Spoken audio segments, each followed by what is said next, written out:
মারাত্মক একটা ভুল কাজ। এক সময় যখন যুবক ছিলাম অনেক দৌড়াদৌড়ি করেছি, সেই বয়সটা এখন আমার নাই।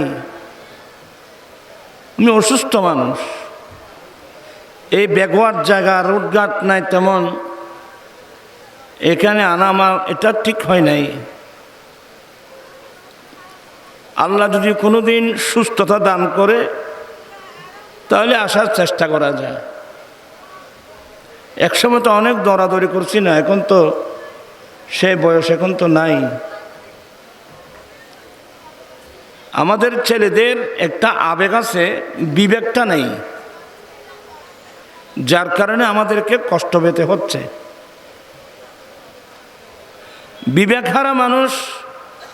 বিবেকহারা মানুষের দ্বারা কোনো কাজ সমাজের মধ্যে কোনো কল্যাণ মঙ্গল বয়ে আনবে না। আবেগটা বিবেকসম্মত হতে হবে। আমরা আহলে সুন্নাত ওয়াল জামাতের দলের মানুষ। এই দলের পরিচয় কি? বাইনাল আকলে ওয়াল জাজবে, আবেগ এবং বিবেক সম্মত যেটা দল। আবেগও লাগবে, সাথে সাথে আপনার বিবেক লাগবে, বিবেকসম্মত আবেগ। আসলে না আসলাম ওয়াদাটা রক্ষা করার জন্যে। আর আমার আম্মি জানো খুবই অসুস্থ, আমি নিজেও অসুস্থ, অনেক মুসলিম ভাই বোন অসুস্থ। আমি আসলাম দোয়ার জন্যে। এক নম্বর ওয়াদাটা রক্ষা করা, দ্বিতীয় নম্বর আপনাদের থেকে একটু দোয়া নেওয়ার জন্যে। আমি আমার ভাইদেরকে বলবো, আবেগ দিয়ে কোনো কাজ চলে না বাবু। হ্যাঁ, আমার আজিজ আলহাজ মাওলানা সেকান্দর হোসেন কাদের, এই ইয়ং যুবক আছে, এ তো পারবে, কোনো সমস্যা নেই। আপনারা খুব চিন্তা ভাবনা করে কাজ করবেন। তো আসলাম, আস্তে আস্তে চিন্তা করলাম, আমি একবার আসতে আমার এই কষ্ট হচ্ছে, এই এলাকার মানুষ কিভাবে জায়গায় বসবাস করছে। একজন গর্বিত মেয়েকে যদি বর্তমান যে গাড়ি আছে, গাড়িতে করে যদি মেডিকেল নিয়ে যায়, পথের মধ্যে কি হয়ে যাবে, বাচ্চার ডেলিভারি হয়ে যাবে। আমি আস্তে আস্তে চিন্তা করতেছি, আমি একবার আসতে আমার অনেক কষ্ট। এলাকার মানুষ কিভাবে রাস্তা দিয়ে চলাফেরা করে,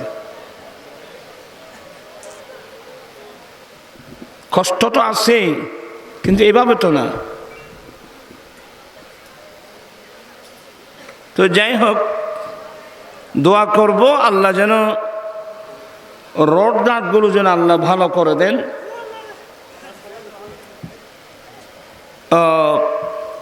যাই হোক, আমি বেশিক্ষণ দেরি করব না। আবু বকর আসছে না?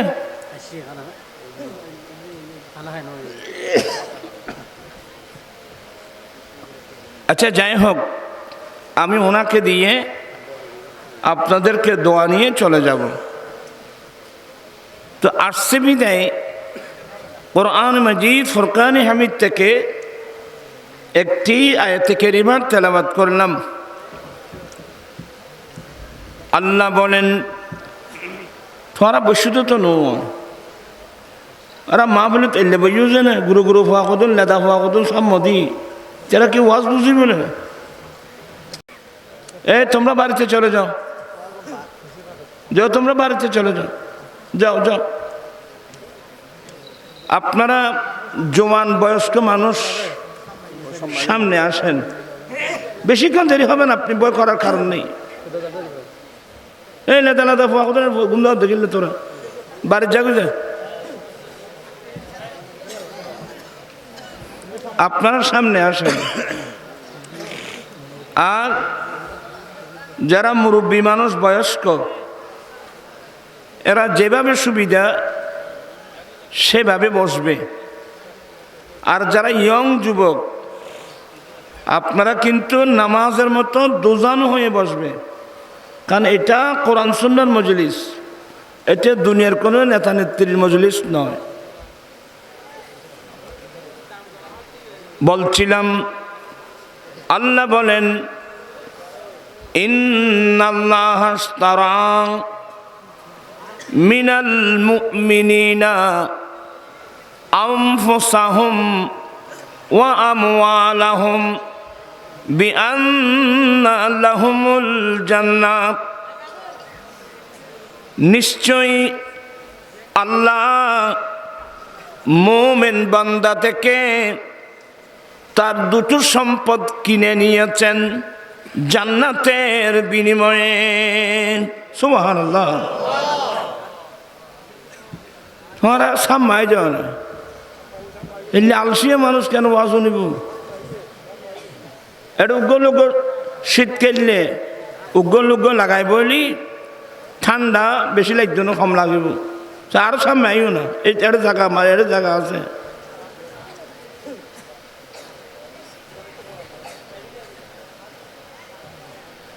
আচ্ছা যাই হোক, আলসিয়া মানুষের জায়গা হনমিক কেন? আমার রসুল প্রায় সময় একটা দোয়া করতেন, আল্লাহুম্মা ইন্নী, তোরা ফল দুজনে বুঝতাম বললাম তো না, ফান্না ফরান বহুত কষ্ট পাইবে।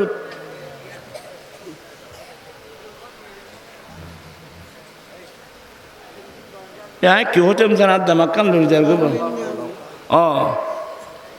আল্লাহুম্মা বেগুন হতে লাগবে না, তোরা হওয়া কথা মাথার টুবিও নেই, তোরা তখন ভান্না পারতি না মানুষ আইসুদ্ধে এটা তবরক দিব, এ বাতলাই বেল্লাই চুদ্ধে।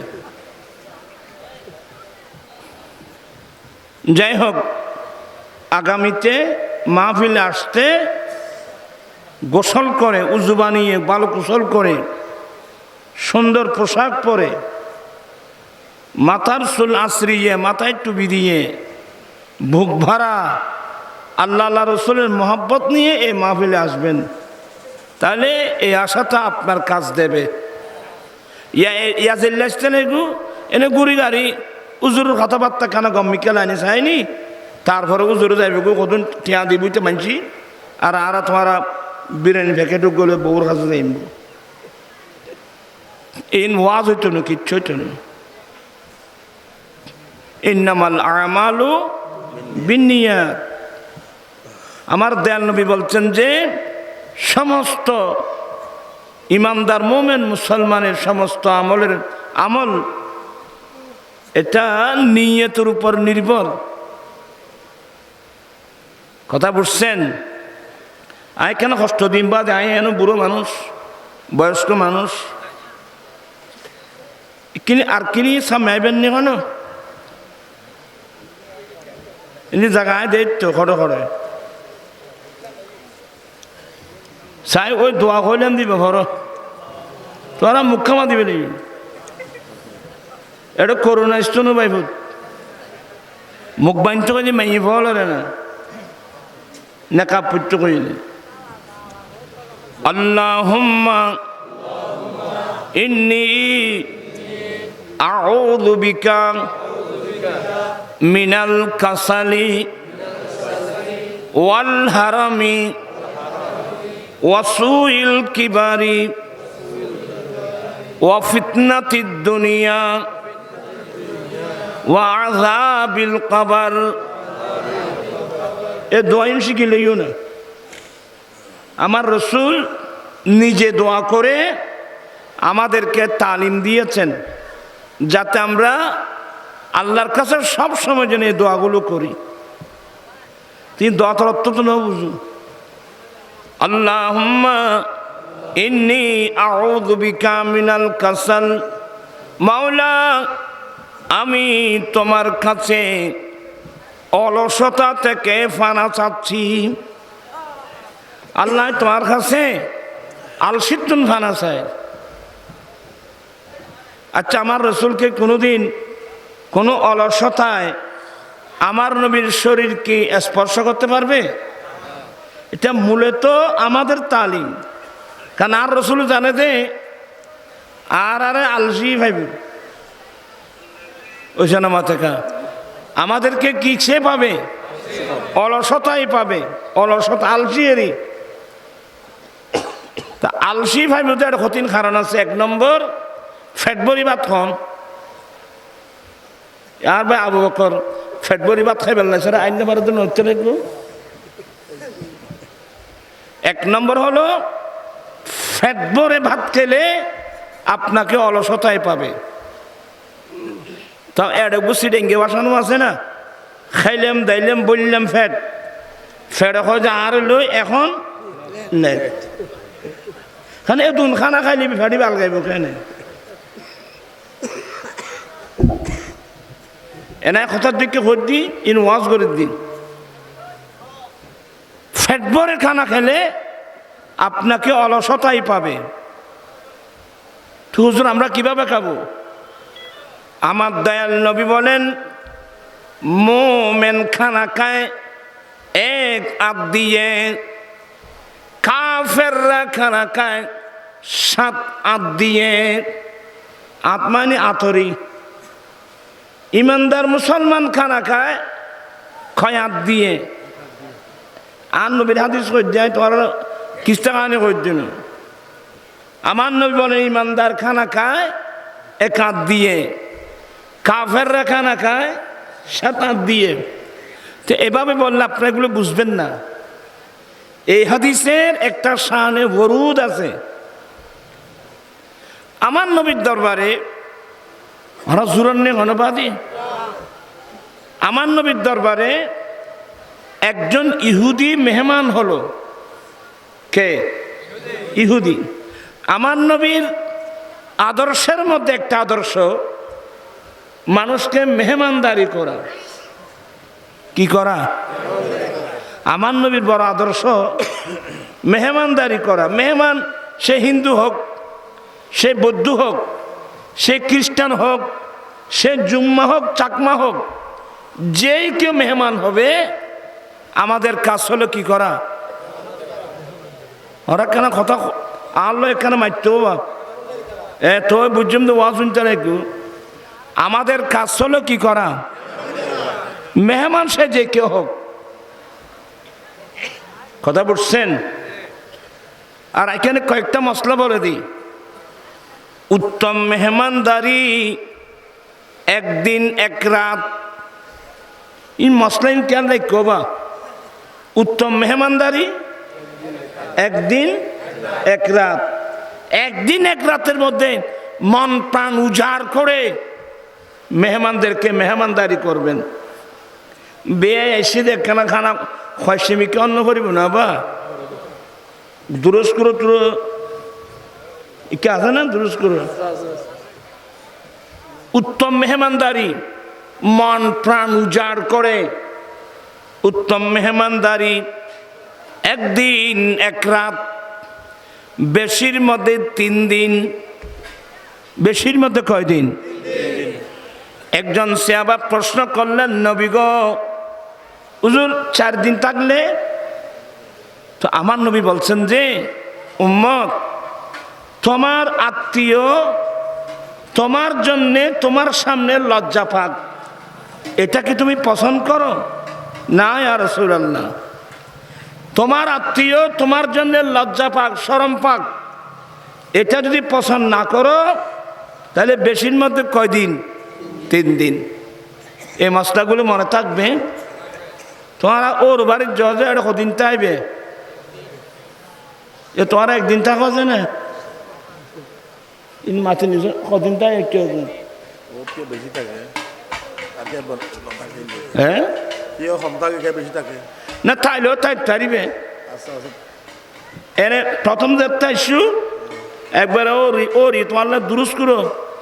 দুরুস মানে বুঝো না? দুরুস মানে ফলো বাতেরি দুরুস করো। এবার উন্নত মানের খানা আর দেশের লাই সিলেটটা হলেই বেরো সাগর আনা হয় তারা ছোড়া খালে সোলক কইতেম সোলক ইনিকে আছে না কতুন কিচ্ছু নাই ওদের বব্বুর জামাই দুসারা খুরের গুস্ত মশারা ইন আছে না কেউ এনে তো ছোড়া খাইলে কথা আরে মাশাআল্লাহ আল্লাহ হায়াত দারাজ করো উত্তম মেহমানদারি কয়দিন যে আবার পরে গিয়ে উত্তম মেহমানদারি একদিন এক রাত বেশির মধ্যে 3 দিন তুই নাদান্য করি তাই গেলি 3 দিন পরে দেয় বেদে কুরের গুস্তি বেড়াইছ নু খোঁচুয়া খাইব গলা খাদ্য দিবে বেজুতো এবার আগে সর সর দেয়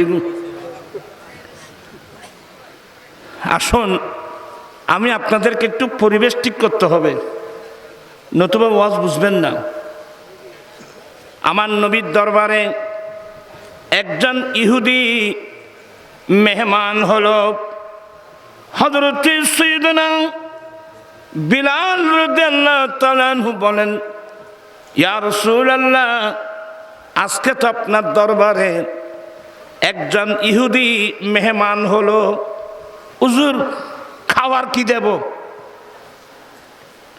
ওরা সবার বেগুন মনোযোগ আছে না খাবার কি দেব আমার নবী বলেন বিলাল মেহমানকে ছাগলের দুধ দাও মেহমানকে এখানে একটা মশলা মনে রাখবেন আমার নবী বলেন মোমেন কাকে বলে মোমেন বলা হয় যেই লোকটা যেই জিনিস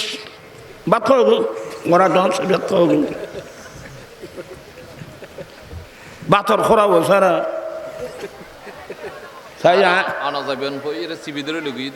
আছে না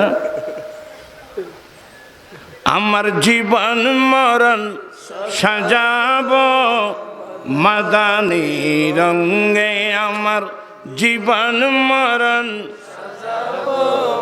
মাদানী সেই রঙে রঙিন হলি আল্লাহ রসুল তাকবি আমার সঙ্গে আমার জীবন মরণ সাজাবো মাদানী আমার জীবন আমার মরণ আমি সাজাবো মাদানী রং দিয়ে মাদানী রঙের অর্থ হলো আমার দয়াল নবীর সুন্নত দিয়ে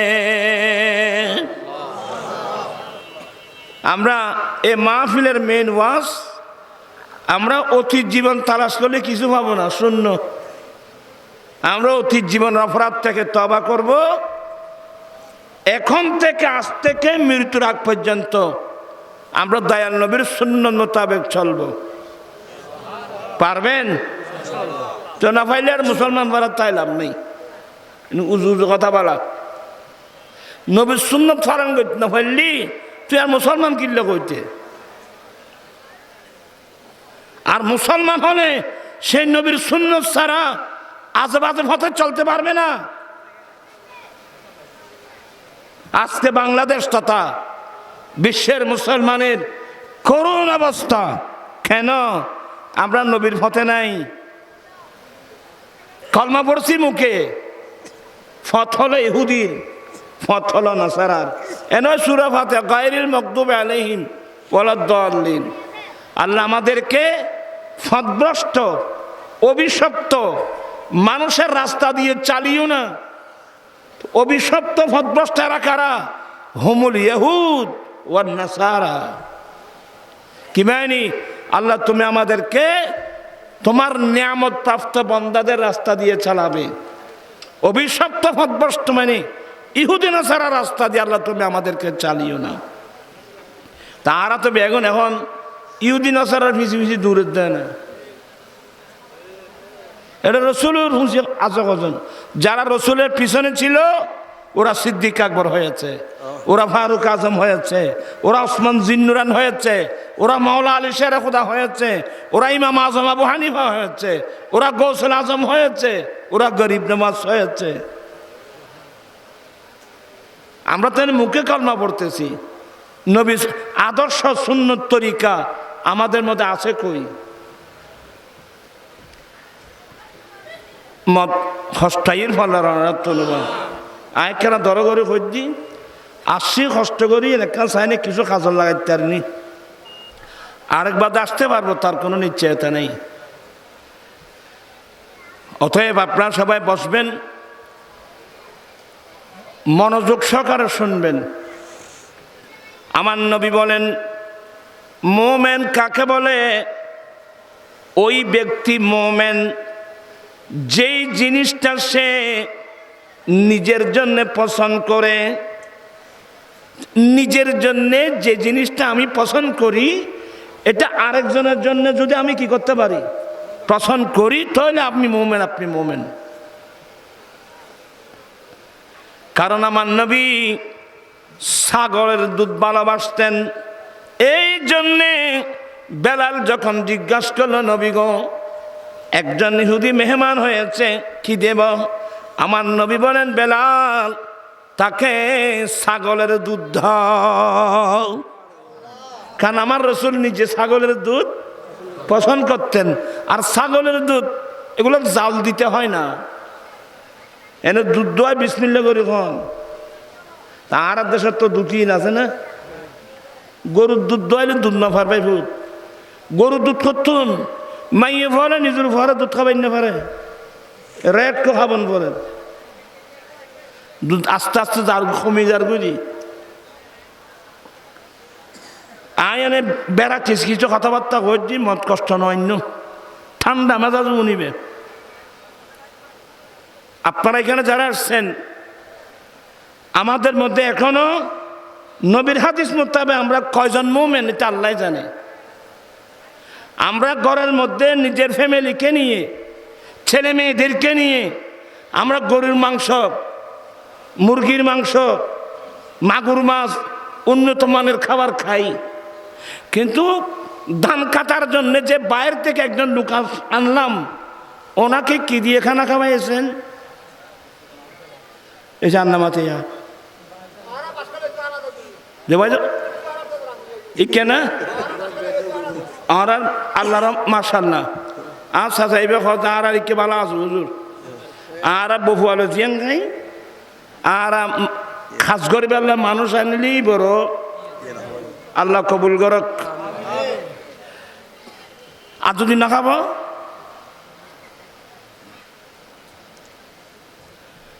এই মারত বুড়ো যে মানুষ,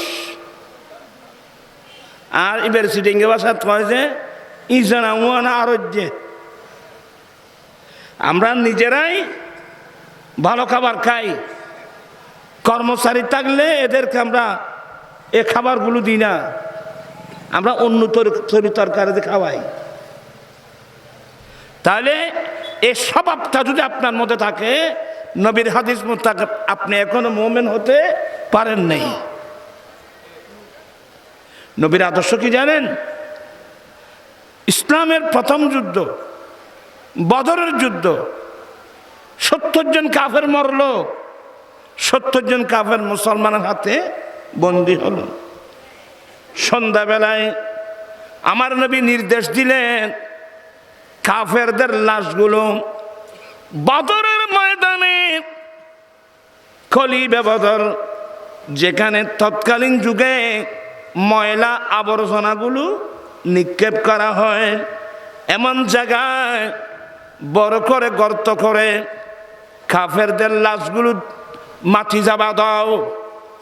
এবার আমার নবী সিদ্ধান্ত দিলেন, এ আমার মুজাহিদিন, এ 70 জন যুদ্ধ অপরাধী, এদের এখনো বিচার হয় নাই। আমি নবী বাক করে দিলাম, তোমার মাথা 2 জন থাকবে, তোমার মাথা 2 জন থাকবে। এ আমার মুজাহিদিন, তোমরা যুদ্ধ অপরাধীর সাথে কি আচরণ করবা? এগুলো খাও, ওগুলো তাদেরকে খাওয়াবে, তোমরা নিজেরাই যা পড়ো তাদেরকে তা পড়াবে। আল্লাহু আকবার।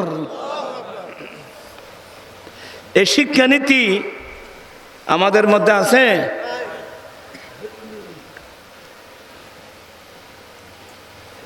দেখছেন জজ কোর্ট, হাইকোর্ট, সুপ্রিম কোর্ট আসামি নিয়ে যাচ্ছে, বিচারক বসে আছে, আসামির বিচার করবে। কিন্তু বিচারক আসামির বিচার করার আগে তাকে হাকিমের কাঠগড়ায় নিয়ে যেতে মাঝখানে অন্যরা ওই আসামিকে মেরে থক্ত বানিয়ে ফেলছে। এ দৃশ্য দেখেন নাই? তারা কথাই নবুঝে বললে না দেখো, আপনি যে আসামিকে মারলেন, আপনি কি বিচারক? আদর্শ নবী থেকে শিখো। কি শিখছেন নবীর মুসলমানের ঘরে হয়ে? আমার রসুল বলছেন, আমার মুজাহিদিন যারা যুদ্ধাপরাধী, এদের বিচার এখনো হয় নাই। তোমরা তাদেরকে রাখবা, তোমরা নিজেরাই যা খাবে তাদেরকে তা খাওয়াবে, নিজেরাই যা পড়বে তাদেরকে তা পড়াবে। আল্লাহু আকবার। আদর্শ মুস্তাফা থেকে শিখতে হবে, আদর্শ নবী থেকে শিখতে হবে। আমরা তো নবীর আদর্শের সৈনিক নই। যাই হোক, এভাবে বলতে গেলে দেরি হয়ে যাবে, আপনারও একটু বিরক্ত হয়ে যাবেন। আমি কাউকে বিরক্ত করতে রাজি না। আমার নবী বলেন, এই বিলাল, মেহমানকে কি দাও? ছাগলের দুধ দাও। তো এ তো ইহুদি, সে তো ইসলাম গ্রহণ করে নাই। ইসলাম গ্রহণ করলে খাওয়ার কিছু সিস্টেম আছে। মুসলমানও নিবে, খাইবার সিস্টেম নেই না ইহুদি নাসারার মতো খাইতে দিবে। এতে ইহুদি বেলাল রাদিয়াল্লাহু তাআলা আনহু ছাগলের দুধ এনে দিলেন। এটা যে বাংলাদেশের ছাগল না রে বাবা, এটা তো মক্কা শরীফ, মদিনা শরীফের ছাগল। ওখানকার ছাগলের পিস্তান মাটির সাথে ঘষে মালিকরা রুমাল দিয়ে ওই ছাগলের পিঠের সাথে বেঁধে দেয়। এত বড় পিস্তান, এক ছাগলের দুধ দোয়ালে 7-8 কেজি দুধ হয়। কত? 7-8 কেজি দুধ হয়, 10 কেজি দুধ হয় ছাগলের। বেলাল রাদিয়াল্লাহু তাআলা আনহু একটা ছাগলের দুধ দোহায় এনে ওনাকে দিলেন। দুটো ইহুদি এনে এক ছাগলের দুধ খাই মাত্র ধড়ার করে খাবি নি। এই লেখা যে হদুর নাই নেওয়া গড়র গড়ি, এটা কি বিসমিল্লাহ হচ্ছে না? ফট করে খেয়ে ফেলছে। বেলাল বলেন, ভাই আর লাগবে? থাকলে ভালো। খুব মনোযোগ সহকারে ওয়াজগুলো শুনবেন। বেলাল রাদিয়াল্লাহু তাআলা আনহু আর তো মনে হয় যে মানুষ কত রাগ করছিলে, তিন দুধ খাই কেন ফেল না, এ মন্তব্য করতে পারবেন না। বেলাল বলেন, ভাই আর লাগবে? বলে থাকলে ভালো। আর ছাগলের দুধ দিল, গড়র করে খাবি। এইভাবে একটা ছাগল, 2 ছাগল নয়, 7 ছাগলের দুধ পান করলো। ফসল আলা বুঝো ফেরিবে হত হরিবে বুকুর দৈরি কেন না ভাই। 7 ছাগলের দুধ পান করলো। এবার বলছে যে না ভাই আর লাগবে না। 7 ছাগলের দুধ পান করে বলেন, বেলাল বলেন, আচ্ছা আপনি ঘুমান, রাতের বেলার মেহমান, আপনি ঘুমান। ওই ইহুদি 7 ছাগলের দুধ খেয়েছে আল্লাহ জানে কত লিটার। এতগুলো দুধ পান করার পরে সে এখন মনে মনে চিন্তা করেন, আমি আমার জীবনে অনেক রাজা মহারাজার দরবারে গিয়েছি, অনেক বাদশা মন্ত্রী মিনিস্টারের দরবাজায় গিয়েছি, অনেক রাজা মহারাজার দরবারে গিয়েছি, কিন্তু যেই মেহমানদারি মুহাম্মদ ইসলামের দরবারে পেলাম, এই মেহমানদারি আমি কোথাও দেখি না। ইহুদি, আমি আমার এই জীবনে বয়সে কত রাজা মহারাজার দরবারে গিয়েছি, কিন্তু যেই মেহমানদারি মুহাম্মাদের দরবারে পেয়েছি, আমি আমার জীবনে কোথাও এ মেহমানদারি পাই নাই।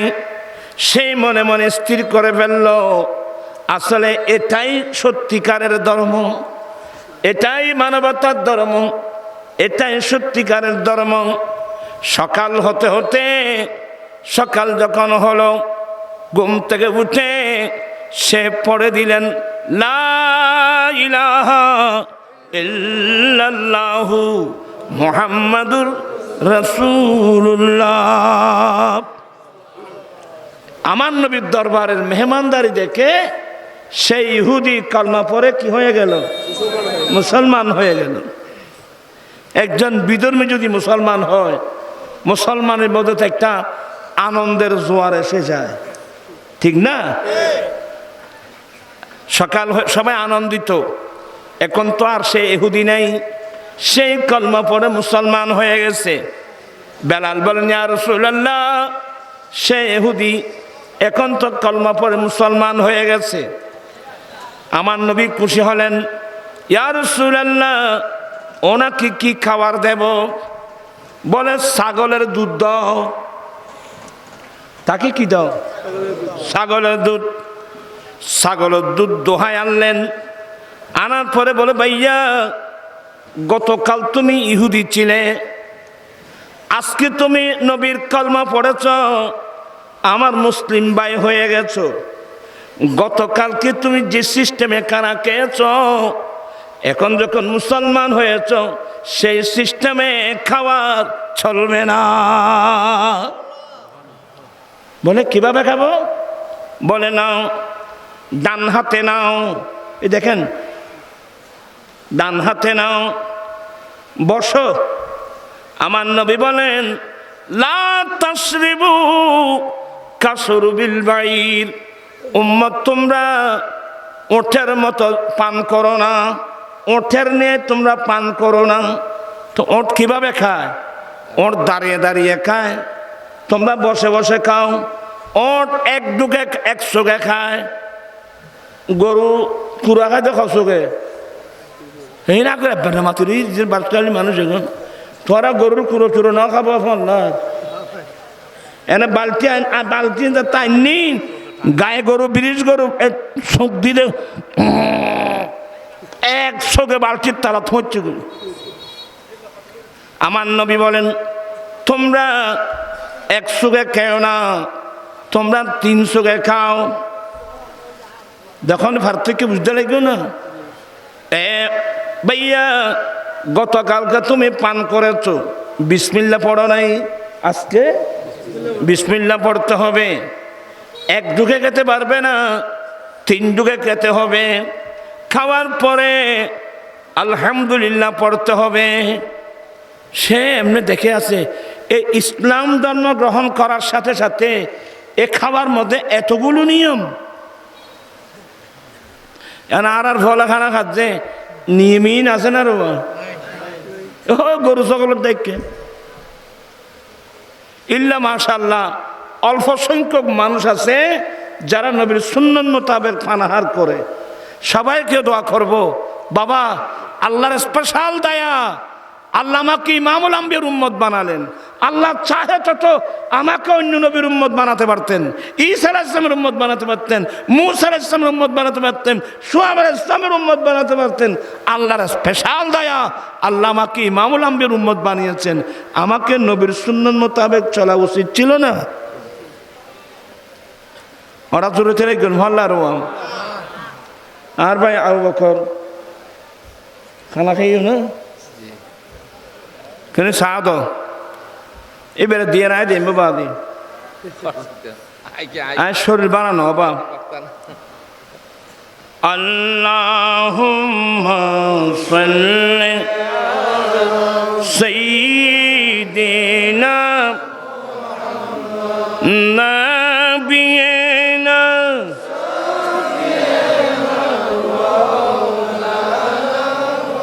বন জঙ্গলার বাঘ হরিণে চিনিল দয়াল নবীকে, হর মানব চিনিলি না রে দুঃখ রইল মনেতে আল্লাহ হুম্মা সাল্লি সাইয়্যিদিনা নাবিয়িনা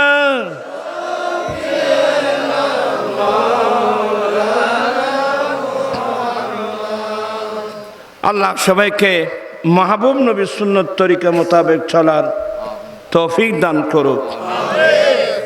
আপনারা খুব সবসময় খেয়াল রাখবেন, আজকে আমি একজন গুনাহগার মানুষ।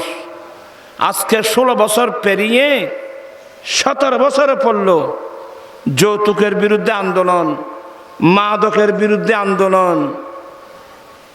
আজকে দুঃখ লাগে, আমার রাসূল নিজে শাদী করে উম্মতদেরকে প্র্যাকটিক্যাল বিবাহের পদ্ধতি শিক্ষা দিয়েছেন, কিন্তু আমরা কি নবীর অনুসরণ করি? আমরা এত ছোট হয়ে গেলাম, আমরা আমাদের মধ্যে বিজ্ঞানীতি এসে গেছে। আর সবচেয়ে মারাত্মক কি জানেন, আমি যখন নর্থ বেঙ্গলে যাই, পঞ্চগড়, নীলফামারী, রংপুর, সৈয়দপুর, দিনাজপুর, ওইদিকে সাতক্ষীরা, যশোর, খুলনা, এদিকে যখন যাই, আমি যখন আপনারা যতগুলো মানুষ এগুলো এর চেয়ে তো কয়েক গুণ আলেম ওলামাও থাকে, লক্ষের কাছাকাছি মানুষ। আমি যখন যৌতুকের বিরুদ্ধে বক্তব্য রাখি, নুরি হুজুর বাবা আমাদের এখানে এগুলো নাই, তখন আমি লজ্জায় ভেঙে পড়ি। হায় রে, আমি চট্টগ্রামের মানুষ, যে চট্টগ্রামের নাম মোগল আমল থেকে, এই চট্টগ্রামের নাম ইসলামাবাদ। আজকে ইসলামাবাদ থেকে ইসলাম একেবারে বিলুপ্তি হয়ে যাওয়ার পথে। আর বিশেষ করে মাইন্য বুড়ো বুড়ো মানুষজন আছে, উনি ওই যৌতুক লইবিল্লা বলি ছাপ দেয় আরো বেশি, ও ফল তোমার বুড়ো। আমি আমার বাচ্চা বাবার বয়স্ক অনেক মুরব্বী এখানে আছেন। আর মুরব্বী হলো হয় যে হজবা আল্লাহ দিয়ে অভুরনি খতাই নিকে নাই রে ও